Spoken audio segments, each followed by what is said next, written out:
مریض اگر مایوس ہو جائے تو کوئی دوا اس کو فائدہ نہیں دے گی. پہلے ہمت بندھانا. اعلموا جان لو ان اللہ یحیی الارض بعد موتہا. تم دیکھتے نہیں ہو زمین بے آب و گیا ہوتی ہے, کہیں حیات کے رویدگی کے کوئی آثار نہیں ہوتے. بارش کا چھینٹا پڑا اور اب وہاں گھاس ہے, رویدگی ہے, ہریاول ہے اور زندگی ہی زندگی ہے. اب حشرات الارض بھی ہے, اب پرندے بھی آ رہے چہچا رہے ہیں. یہ نقشہ اپنی نگاہوں سے دیکھتے ہو کہ نہیں؟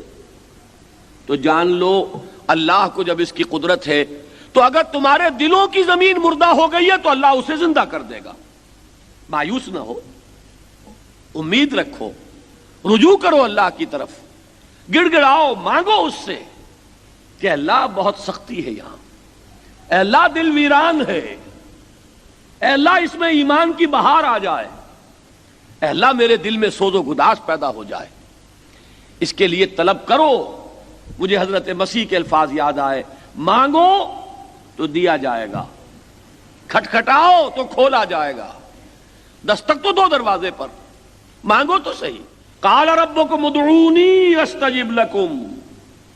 تمہارا رب یہ کہتا ہے مانگو مجھ سے, پکارو مجھے, میں تمہاری دعا کو قبول کروں گا.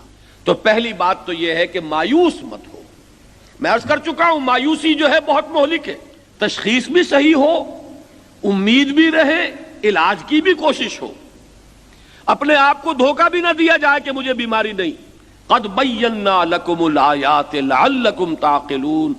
ہم نے تمہارے لیے اپنی آیات کو روشن کر دیا, واضح کر دیا, نمایاں کر دیا, اس کی تبیین کر دی تاکہ تم عقل سے کام لو. لہذا اگر میں اپنے دل میں جھانکوں اور محسوس ہو کہ ویرانی ہے تو گھبراؤ نہیں, اپنی محنت کے لیے کمر کس لو اور اللہ سے امید رکھو.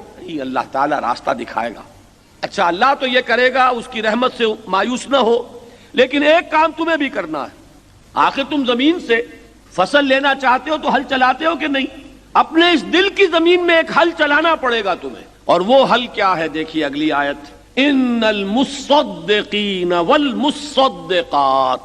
یقیناً صدقہ دینے والے مرد اور صدقہ دینے والی عورتیں, وَأَقْرَضُوا اللَّهَ قَرْضًا حَسَنًا, اور جو اللہ کو قرض حسنہ دیں گے, جو یہ کام کریں گے, ان کے دلوں میں ہل چل جائے گا. اگر ان کی زمین پتھریلی ہو گئی ہے, شوریلی ہو گئی ہے, تو اس ہل چلا کر اس کے اندر اثر نو صلاحیت پیدا ہو جائے گی.